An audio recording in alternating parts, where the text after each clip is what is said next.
tous, j'espère que vous allez bien par la grâce de Dieu. Jésus vous aime. C'est la vidéo numéro 2. Alors, pour la petite histoire, j'avais terminé largement la vidéo numéro 1 et j'entendais vidéo 2. J'ai dit, mais vidéo 2, pourquoi? Oui, voilà, il y a des fois, je fais encore des palabres, oui. Et après, parce que j'ai eu un coup de chaud, vous savez, quand on fait... Voilà, bref. Oui, quand il y a la présence de Dieu, l'onction et tout, on a chaud. Et donc, du coup, bref, j'avais chaud.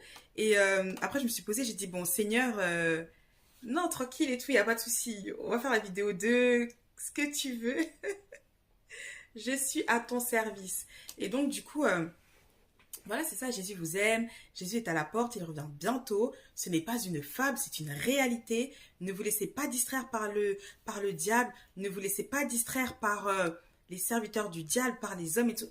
Soyez focalisés. Soyez focus sur l'évangile, soyez focus sur l'éternel, soyez focus sur ce que le Saint-Esprit vous conduit à faire. Écoutez-le, obéissez-lui. En tout cas, maintenant, je comprends pourquoi il y avait les vidéos dehors. Ok, d'accord. Par le Saint-Esprit. Obéissez-lui et ne marchez pas dans la culpabilité. La culpabilité, ce n'est pas pour nous. Si vous vous êtes repenti, on avance. La Bible dit, autant l'Orient est éloigné de l'Occident, autant il éloigne de moi mes transgressions. Je vais partager avec vous quelque chose que le Seigneur m'avait enseigné. C'était, j'ai demandé pardon au Seigneur, il m'a pardonné et je me pardonne. Il m'a pardonné et je me pardonne.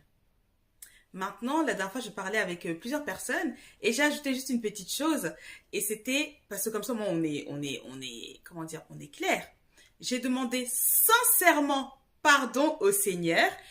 Il m'a pardonné et je me pardonne. Et on avance. On arrête de repartir là à l'ancienne, loin, loin, loin derrière, pour continuer à se repentir sur des péchés qui n'existent même plus aux yeux de Dieu. Vous voyez un peu? Donc vraiment, soyons sages.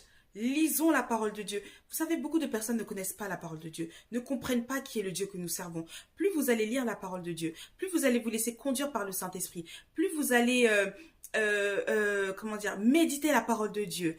Laissez la parole de Dieu vous renouveler vos pensées.